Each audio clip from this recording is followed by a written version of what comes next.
Work and energy എന്ന് പറഞ്ഞ ചാപ്റ്ററിലെ text ബുക്കിലെ എല്ലാ കാര്യങ്ങളും ഇൻക്ലൂഡിങ് പരീക്ഷയിൽ വരാൻ പോകുന്ന എല്ലാ ക്വസ്റ്റ്യൻ ടൈപ്പും നമ്മൾ വെറും 15 മിനിറ്റിലാണ് പഠിക്കാൻ പോകുന്നത്.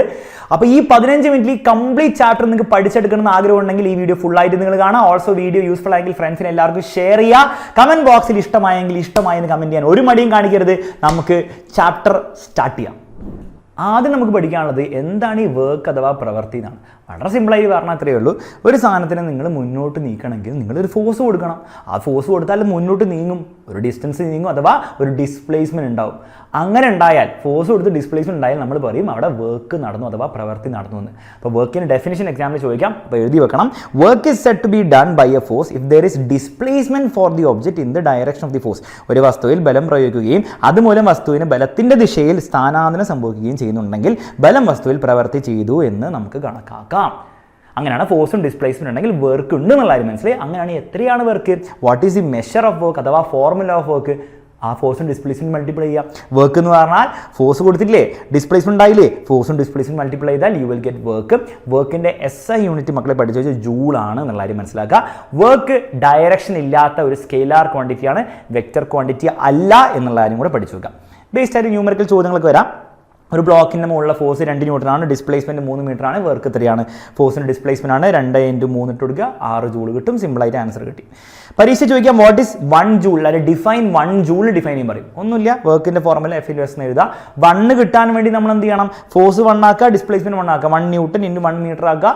അപ്പോൾ 1 ന്യൂട്ടൺ മീറ്റർ ആണ് നമുക്ക് 1 ജൂൾ ആയിട്ട് കിട്ടുക. ഇതിൻ്റെ ഡെഫിനിഷൻ എന്താണ്? ഡെഫിനിഷൻ ഒന്നുമില്ല. 1 ന്യൂട്ടൺ ഫോഴ്സ് കൊടുക്കുമ്പോൾ ഒരു സാധനം 1 മീറ്റർ നീങ്ങിയാൽ അപ്പോൾ നമ്മൾ ചെയ്ത വർക്ക് എതിരെ 1 ജൂളായി നമ്മൾ കണക്കാക്കും. ഓക്കെ, അപ്പോൾ ആ കാര്യം ഇംഗ്ലീഷിൽ മലയാളത്തിൽ എഴുതി വെക്കുക. പരീക്ഷയിൽ ഇതുപോലത്തെ ഒരു 1 മാർക്ക് ചോദ്യം ചോദിക്കാൻ ചാൻസ് ഉണ്ട്. വർക്ക് ഡൺ ബൈ അഥവാ വർക്ക് ഡൺ എഗെയിൻസ്റ്റ് ഗ്രാവിറ്റി ആണ് അടുത്ത സംഭവം. എന്താ വർക്ക് ഡൺ എഗെയിൻസ്റ്റ് ഗ്രാവിറ്റി? അവിടെ ഒന്നുമില്ല, ഒരു ഒബ്ജക്റ്റിന്റെ മുകളിൽ ഗ്രാവിറ്റേഷൻ ഫോഴ്സ് mg താഴേക്ക് ഉണ്ടാവും. അപ്പോൾ അവനെ മുകളിലേക്ക് പോക്കാൻ നമ്മൾ മിനിമം കൊടുക്കേണ്ട ഫോഴ്സ് നമ്മൾ ഓപ്പോസിറ്റ് ഡയറക്ഷനിൽ mg ആണ്. അപ്പോൾ mg ഫോഴ്സ് കൊടുത്ത് ഇവനെ നമ്മൾ ഈ ഹൈറ്റിൽ എത്തിച്ചാൽ നമ്മൾ ചെയ്ത വർക്ക് എത്രയാണ്? വർക്ക് എന്ന് പറഞ്ഞാൽ ഫോഴ്സ് ഇൻറ്റു ഡിസ്പ്ലേസ്മെന്റ് ആണ്. ഫോഴ്സ് നമ്മൾ കൊടുക്കുന്ന mg ആണ്, ഡിസ്പ്ലേസ്മെന്റ് h ഹൈറ്റിലേക്ക് എത്തിച്ചാൽ അപ്പോൾ h ആണ്. അപ്പോൾ നമ്മൾ ചെയ്ത work is equal to mgh അല്ലേ. അപ്പോൾ നമ്മൾ ഗ്രാവിറ്റിക്ക് എഗെയിൻസ്റ്റ് ഒരു സാധനത്തിനെ മൂവ് ചെയ്യേണ്ട വർക്ക് എത്രയാണ്? W is equal to mgh എന്നുള്ളത് ഓർത്ത് വെക്കുക. പരീക്ഷയിൽ ഇത് ബേസ്ഡ് ആയിട്ട് ന്യൂമറിക്കൽ എന്തായാലും ചോദിക്കാൻ ചാൻസ് ഉണ്ട്. നോക്കാം. ഒരു സാധനത്തിൻ്റെ വർക്ക് കണ്ടുപിടിക്കാൻ lift an object of A mass 100 gram ആണ് ടു എ ഹൈറ്റ് 1 മീറ്റർ ഹൈറ്റിലേക്ക് പൊക്കാൻ വേണ്ടിയിട്ട് വർക്ക് കണ്ടുപിടിക്കാൻ പറഞ്ഞു. അപ്പോൾ ആദ്യം നിങ്ങൾ ചെയ്യേണ്ടത് മാസിനെ കൺവേർട്ട് ചെയ്യണം, ഗ്രാമിന് കിലോഗ്രാമിലേക്ക് കൺവേർട്ട് ചെയ്യാൻ അറിയില്ല പഠിച്ചു. 1000 കൊണ്ട് ഡിവൈഡ് ചെയ്യുക. 2 പൂജ്യം ഇങ്ങനെ കട്ടായി പോയി. അപ്പോൾ 1/10 എന്ന് കിട്ടും. 1/10 എന്ന് പറഞ്ഞാൽ എന്താണോ, ഒരു പൂജ്യം അല്ലേ, അപ്പോൾ ഒരു ചാട്ടം ചാട പോയിന്റ് ഇടുക, ദറ്റ് ഈസ് 0.1. അപ്പോൾ ആ കാര്യം പഠിച്ചു. 1000 കൊണ്ട് ഡിവൈഡ് ചെയ്യണം കേട്ടോ. അപ്പോൾ 0.1 എന്ന് കിട്ടി. ഇനി വർക്കിൻ്റെ ഫോർമുല നമുക്കറിയില്ലേ, വർക്ക് ഡൺ അഗെയിൻസ്റ്റ് ഗ്രാവിറ്റി നേരെ എഴുതി വെക്കുക, mgh ആണ്, സബ്സ്റ്റിറ്റ്യൂട്ട് ചെയ്യുക, 1 ജൂൾ എന്ന് കിട്ടും. വാട്ട് എവർ ദി ആൻസർ അത് നിങ്ങൾക്ക് കിട്ടുന്നതായിരിക്കും. അപ്പോൾ സിമ്പിളായിട്ട് W is equal to mgh formula ഓർത്ത് വെച്ചോളൂ, ഡയറക്റ്റ് ആയിട്ട് നിങ്ങൾക്ക് ആൻസർ കിട്ടുന്നതായിരിക്കും. ഓക്കെ, അടുത്തുള്ളത് പോസിറ്റീവ് വർക്ക് നെഗറ്റീവ് വർക്ക്. എന്താ ഈ പോസിറ്റീവ് വർക്ക്? എടോ നിങ്ങൾ ഫോഴ്സ് കൊടുത്തു, നിങ്ങൾ ഫോഴ്സ് കൊടുത്ത് അതേ ഡയറക്ഷനാണ് ഡിസ്പ്ലേസ്മെന്റ് ഉണ്ടായെങ്കിൽ ഇറ്റ് ഈസ് പോസിറ്റീവ് വർക്ക്. എന്നാൽ നേരെ തിരിച്ച് നിങ്ങൾ ഫോഴ്സ് കൊടുത്തു അതിൻ്റെ ഓപ്പോസിറ്റ് ഡയറക്ഷനാണ് ഡിസ്പ്ലേസ്മെന്റ് ഉണ്ടായെങ്കിൽ ഇറ്റ് ഈസ് നെഗറ്റീവ് വർക്ക്. അപ്പോൾ ഈ ഒരു കാര്യം ഒന്ന് പഠിച്ചു വെക്കുക. ഇത് ബേസ്ഡ് ആയിട്ട് പ്രാക്ടിക്കൽ ആപ്ലിക്കേഷൻ ചോദ്യം ചോദിക്കാൻ ചാൻസ് ഉണ്ട്. ഫോർ എക്സാമ്പിൾ നമുക്ക് 2-3 ചോദ്യങ്ങൾ നോക്കാം. The work done by force of gravity on a stone when it is thrown up. എടോ ഒരു സ്റ്റോൺ മുകളിലേക്ക് പോകുമ്പോൾ ഗ്രാവിറ്റി ചെയ്യുന്ന വർക്ക് എന്താണ്? എടോ മുകളിലേക്ക് പോകുമ്പോൾ ഡിസ്പ്ലേസ്മെന്റ് മുകളിലേക്കാണ്, പക്ഷേ ഗ്രാവിറ്റിയുടെ ഫോഴ്സ് mg താഴേക്കാണ്. ഫോഴ്സും ഡിസ്പ്ലേസ്മെന്റും ഓപ്പോസിറ്റ് ആയാൽ വർക്ക് ഈസ് നെഗറ്റീവ് എന്നുള്ള കാര്യം ഓർത്തുക. അപ്പോൾ ഇവിടെ ഗ്രാവിറ്റി ചെയ്യുന്ന വർക്ക് നെഗറ്റീവ് ആണ്. നെക്സ്റ്റ് ചോദ്യം, work done on stone by applied force when we throw the stone upwards. മുകളിലേക്ക് കല്ല് എറിയുമ്പോൾ നമ്മൾ കൊടുക്കുന്ന ഫോഴ്സ്, അപ്ലൈഡ് ഫോഴ്സ് എന്താ ചെയ്യുന്നത്? എടോ നമ്മൾ മുകളിലേക്ക് ഫോഴ്സ് കൊടുത്തു, സാധനം മുകളിലേക്ക് പോയി, രണ്ടും ഒരേ ഡയറക്ഷനിലാണ്, ഫോഴ്സും ഡിസ്പ്ലേസ്മെന്റ് ഒരേ ഡയറക്ഷനിലാണ്. അപ്പോൾ നമ്മൾ അപ്ലൈ ചെയ്ത ഫോഴ്സ് ചെയ്യുന്ന വർക്ക് പോസിറ്റീവ് ആണ്, കാരണം നമ്മൾ കൊടുത്ത ഫോഴ്സ് ഡയറക്ഷനിൽ തന്നെയാണ് ഡിസ്പ്ലേസ്മെന്റ് ഉണ്ടായത്. അടുത്ത ചോദ്യത്തിൽ നമുക്ക് നോക്കാം. Work done by force applied by a crane on the object by lifting it. എടോ ക്രെയിൻ മുകളിലേക്ക് പോക്കുമ്പോൾ സാധനത്തിന് ഡിസ്പ്ലേസ്മെന്റ് മുകളിലേക്കാണ്, കാരണം ലിഫ്റ്റിംഗ് ഇറ്റ് എന്നാ പറഞ്ഞത്. സാധനം മുകളിലേക്ക് പോകുന്നുണ്ട്, ഫോഴ്സ് കൊടുക്കേണ്ടതാ ക്രെയിൻ താഴേക്ക് ഫോഴ്സ് എടുത്തിട്ടാണോ സാധനത്തിന് മുകളിലേക്ക് പോകുന്നത്? അല്ല, മുകളിലേക്ക് ഫോഴ്സ് എടുത്തിട്ടാണ് സാധനത്തിന് മുകളിലേക്ക് പോകുന്നത്. അപ്പോൾ ഫോഴ്സും ഡിസ്പ്ലേസ്മെന്റ് ഡയറക്ഷനിലല്ലേ, ഒന്നും ആലോചിക്കാനല്ലേ. Work done is positive.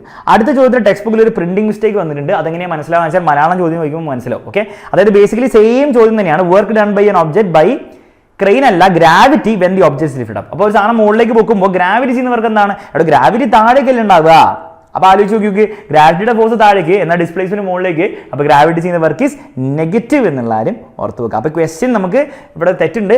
Crane ചെയ്യുന്ന വർക്കാണെന്ന് വീണ്ടും ചോദിച്ച പോലെയാണെങ്കിൽ പോസിറ്റീവ് തന്നെയാണ്. പക്ഷേ ഗ്രാവിറ്റി എന്നുള്ള ആ കറക്ഷനും കൂടി വരുത്തിയാൽ വർക്ക് ആൻസർ നെഗറ്റീവ് ആവുന്നുള്ള കാര്യം ഓർത്ത് വെക്കുക കേട്ടോ.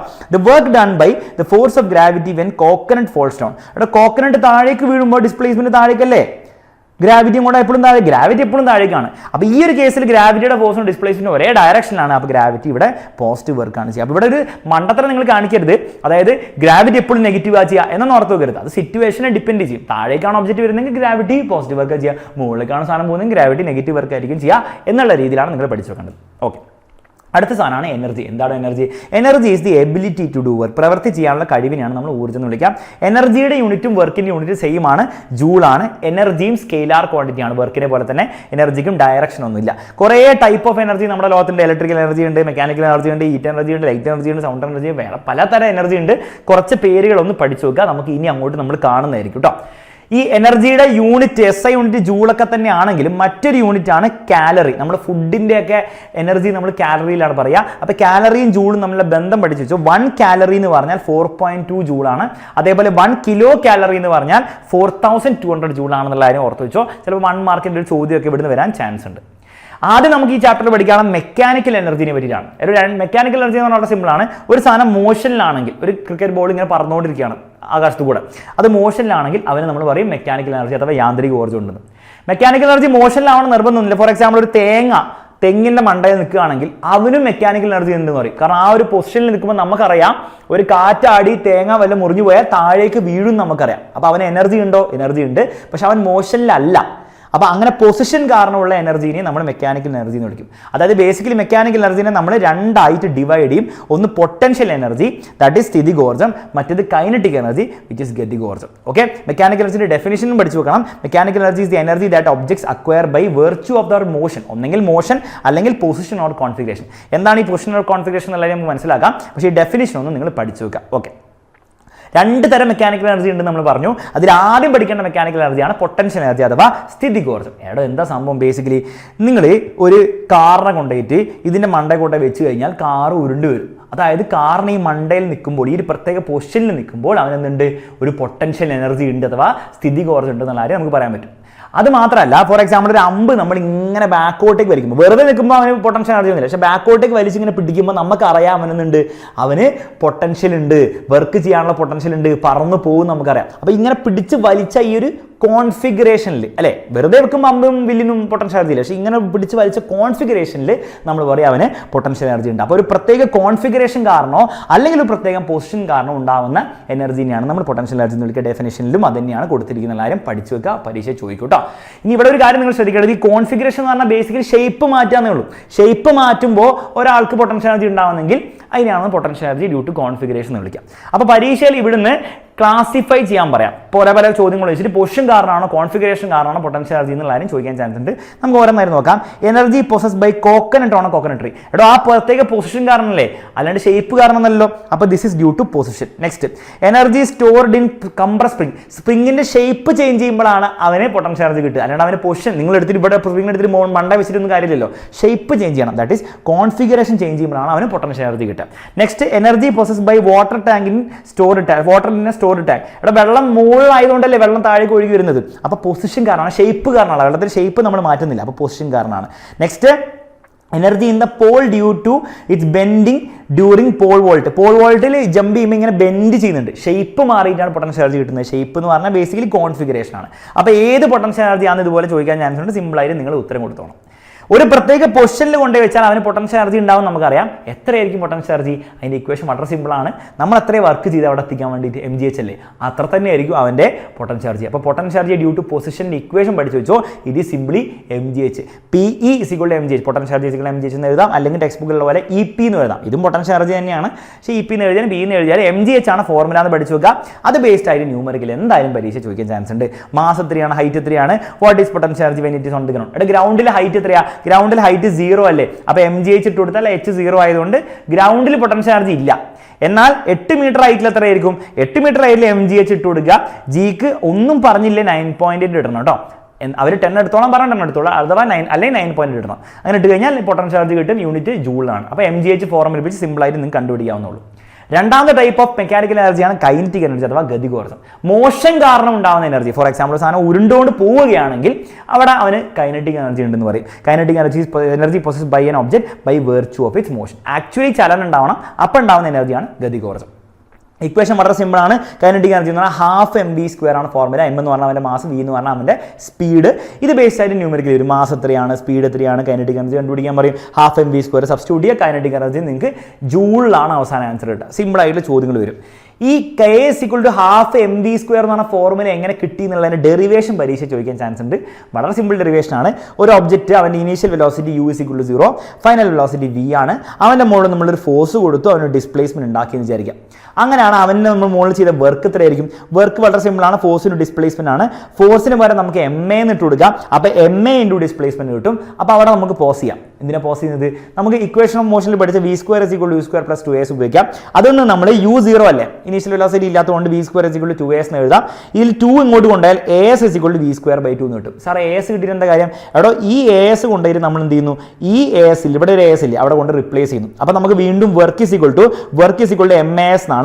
m മാറ്റി നിർത്തിക്കോ. asന് പകരം നമ്മൾ v²/2 ഇട്ടു. അപ്പോൾ v²/2 ഇട്ടാൽ mv²/2 എന്ന് കിട്ടും. എടോ ഈ /2 എന്ന് പറഞ്ഞാൽ ഹാഫ് അല്ലേ, ബേസിക്കലി ഹാഫ് mv² എന്ന് കിട്ടും. അതായത് നമ്മൾ ചെയ്ത വർക്ക് ഹാഫ് mv² ആണ്. എടാ നമ്മൾ ചെയ്ത വർക്കാണ് അവൻ്റെ എന്തായി മാറുക? അവൻ്റെ കൈനറ്റിക് എനർജി ആയി മാറുക. That is kinetic energy = half mv². അപ്പോൾ ഇത് ഡിറൈവേഷൻ പരീക്ഷയിൽ 2 മാർക്സിനോ 3 മാർക്സിനോ ചിലപ്പോൾ ചോദിക്കാൻ ചാൻസ് ഉണ്ട്.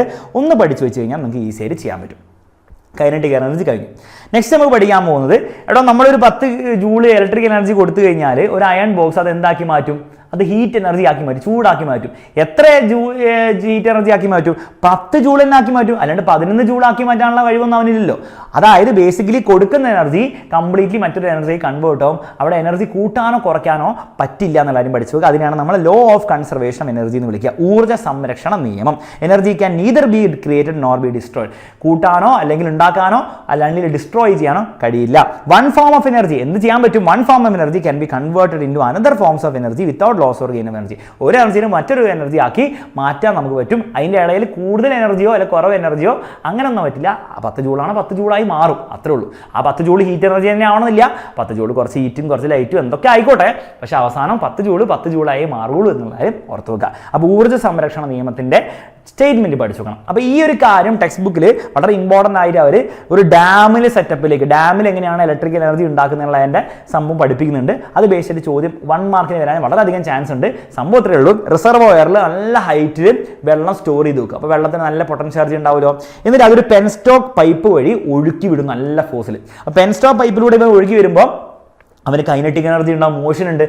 മാത്രമല്ല അപ്പോഴും ഒരു ഹൈറ്റിലാണ് ഉള്ളത് അല്ലേ, നിലത്തല്ലല്ലോ, ഹൈറ്റിലാണല്ലോ. അപ്പോൾ കുറച്ച് പൊട്ടൻഷ്യൽ ചാർജ് ഉണ്ടാവും. അപ്പോൾ കോമ്പിനേഷൻ ആയിരിക്കും potential charge plus kinetic energy ആയിരിക്കും ഉണ്ടാവും. അപ്പോൾ ഒഴുകി വന്നിട്ട് ഒരു ടർബൈൻ വെച്ച് കൊടുക്കും അവിടെ പാതിയിൽ. അപ്പോൾ ടർബൈൻ കറങ്ങും. ടർബൈൻ കറങ്ങുക എന്ന് പറഞ്ഞാൽ അത് മെക്കാനിക്കൽ എനർജിയാണ്.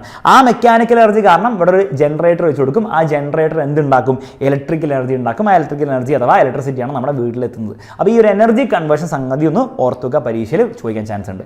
മാത്രമല്ല വേണമെങ്കിൽ ചോദിക്കാം, ഇവരെങ്ങനെ ഈ പൊട്ടൻഷ്യൽ ചാർജ് കിട്ടി? കാരണം എനർജി ഉണ്ടാക്കാൻ പറ്റില്ല എന്നല്ലേ പറഞ്ഞു. അപ്പോൾ എങ്ങനെയാണ് പൊട്ടൻഷ്യൽ ചാർജ് കിട്ടിയത്? എടോ ഇതിന് പൊട്ടൻഷ്യൽ ചാർജ് മാജിക്കലി അല്ല കിട്ടിയത്. നമ്മുടെ സൂര്യനുണ്ട്, സൂര്യൻ ഓഷ്യനും പല ലേക്കിൽ നിന്നൊക്കെ വെള്ളത്തിന് ഇവാപ്പറേറ്റ് ചെയ്ത് ഈ മേഘത്തിലേക്ക് സ്റ്റോർ ചെയ്യും. മേഘം എവിടെയൊക്കെ പോവും. ആ മേഘം മഴ പെയ്യുമ്പോൾ എന്താണ്, ഈ വല്ല മലയുടെ മുകളിലേക്കായിരിക്കും പെയ്യുക, അല്ലെങ്കിൽ ഇവിടേക്കും പെയ്യുക. ആ മലയുടെ മുകളിൽ നിന്ന് താഴേക്ക് ഇറങ്ങി വരികയാണ് ചെയ്യുക. അങ്ങനെയാണ് ഈ ഒരു സ്ഥലത്ത് നിന്ന് പൊട്ടൻഷ്യൽ എനർജി കിട്ടുന്നത്. അപ്പോൾ ആ പൊട്ടൻഷ്യൽ എനർജി കിട്ടുന്ന ഫ്രീ ആയിട്ടല്ല, സോളാർ എനർജി വഴിയാണ്. ഈ സോളാർ എനർജി എങ്ങനെ കിട്ടുന്നതെന്നുള്ള അതിൻ്റെ കഥ നമുക്ക് ടെക്സ്റ്റ് ബുക്കിൽ പഠിക്കാനല്ല. പക്ഷെ അത് നമുക്ക് തേടി പോയാലും ന്യൂക്ലിയർ എനർജി എന്നുള്ള കാര്യങ്ങളൊക്കെ മനസ്സിലാവും. ഒബ്വിയസ്ലി ബാക്ക് അടിച്ച് പോയാൽ യൂണിവേഴ്സ് ഉണ്ടാക്കിയപ്പോൾ ഒരു ഫിക്സ്ഡ് എമൗണ്ട് ഓഫ് എനർജി ഉണ്ടാവും. അപ്പോൾ അവിടെ നിന്നാണ് എല്ലാ കഥയും സ്റ്റാർട്ട് ചെയ്യുന്നത്. അപ്പോൾ അത്രയും നമ്മൾ ഡെപ്തിൽ പോകേണ്ട ആവശ്യമില്ല പരീക്ഷയ്ക്ക് വേണ്ടിയിട്ട്. പക്ഷേ ഈ ഒരു കാര്യം ഒന്ന് ഓർത്തുക. സോളാർ എനർജി എന്നാണ് പൊട്ടൻഷ്യൽ എനർജി വെള്ളത്തിന് കിട്ടുന്ന കാര്യം ഓർത്തുക. ഓക്കെ, ലാസ്റ്റ് നമുക്ക് പഠിക്കാനുള്ളത് പവറിൻ്റെ കോൺസെപ്റ്റ് ആണ്. ഒരു അയൺ ബോക്സിൽ 750 വാട്ട് അല്ലെങ്കിൽ ഒരു ബൾബിൽ 9 വാട്ട് എന്നൊക്കെ എഴുതി. ഈ വാട്ട് എന്ന് പറഞ്ഞ സാധനത്തിനാണ് നമ്മൾ പവർ എന്ന് വിളിക്കുക. അപ്പോൾ പവറിൻ്റെ ഡെഫിനിഷൻ എന്താണ്? Power is the work done per unit time അഥവാ റേറ്റ് ഓഫ് ഡൂയിങ് വർക്കാണ്. പ്രവൃത്തി ചെയ്യുന്നതിൻ്റെ നിരക്കാണ് വർക്ക്. അതാണ് ഡെഫിനിഷൻ. ഫോർമുല വളരെ സിമ്പിളാണ്. വർക്ക് പെർ ടൈമാണ്. വർക്ക് ഡിവൈഡ് ബൈ ടൈമാണ് പവർ. പവറിൻ്റെ യൂണിറ്റ് ആണ് വാട്ട് എന്നുള്ള കാര്യം കൂടെ ഓർത്ത് വെക്കുക. അപ്പോൾ ഈ പവറിൻ്റെ SI യൂണിറ്റ് വാട്ട് ആണെങ്കിൽ മറ്റൊരു യൂണിറ്റ് നമ്മൾ പ്രത്യേകിച്ച് കാർ കാറിൻ്റെ കേസിലും അല്ലെങ്കിൽ ബൈക്കിൻ്റെ കേസിലും ഉപയോഗിക്കുന്നതാണ് ഹോഴ്സ് പവർ. ഒരു ഹോഴ്സ് പവർ എന്ന് പറഞ്ഞാൽ 746 വാട്ടാണെന്ന് എല്ലാവരും ഓർത്ത് വെക്കാം. ഇത് ബേസ്ഡ് ആയിട്ട് ന്യൂമറിക്കൽ എന്തായാലും വരാൻ ചാൻസ് ഉണ്ട്. Calculate the power of N electric iron if 15 kilo joule, kilo എന്ന് പറഞ്ഞാൽ 1000 എന്നാണ്. അപ്പോൾ 15,000 joule work is done in 20 second. അപ്പോൾ നിങ്ങൾ ആദ്യം എന്ത് ചെയ്യാം, ഇതൊന്ന് കൺവേർട്ട് ചെയ്യുക 15,000 ജൂളിലേക്ക് ഇൻറ്റു 1000 ചെയ്താൽ മതി. അപ്പോൾ കൺവേർട്ട് ആയിക്കോളൂ കേട്ടോ. കിലോ എന്ന് പറഞ്ഞാൽ 1000 എന്നാണ്. അപ്പോൾ ഇൻറ്റു 1000 ചെയ്താൽ കൺവേർട്ട് ആവും. പവറിൻ്റെ ഫോർമുല W/T അല്ലേ, W3 15,000, ടൈം എത്ര 20, സബ്സ്റ്റിറ്റ്യൂട്ട് ചെയ്യുക 750 വാട്ട് എന്ന് കിട്ടും. പവർ ഈ രീതിയിൽ കണ്ടെത്താം. ഇത്രയും കാര്യങ്ങൾ നിങ്ങൾ പഠിച്ചു വെച്ചാൽ ഞാൻ ഗ്യാരണ്ടി ചെയ്യുന്നു മക്കളെ, ഈ ചാപ്റ്ററിന് എന്ത് ചോദിച്ചാലും എങ്ങനെ ചോദിച്ചാലും നിങ്ങൾ ഉത്തരം പറഞ്ഞിരിക്കും. ഓക്കെ, അപ്പോൾ നമ്മളിവിടെ സമ്മറി അല്ല ചെയ്തത്, കംപ്ലീറ്റ് ചാപ്റ്റർ ടെക്സ്റ്റ് ബുക്കിലെ എല്ലാ കോൺസെപ്റ്റ്സും ഇൻക്ലൂഡിങ് പരീക്ഷയിൽ വരാനുള്ള ടൈപ്പ് ഓഫ് ഇമ്പോർട്ടൻറ്റ് ചോദ്യങ്ങളും നമ്മൾ നോക്കിയിട്ടുണ്ട്. അപ്പോൾ 100% കോൺഫിഡൻസോടെ നിങ്ങൾക്ക് പരീക്ഷ ഹാളിലേക്ക് പോകാം.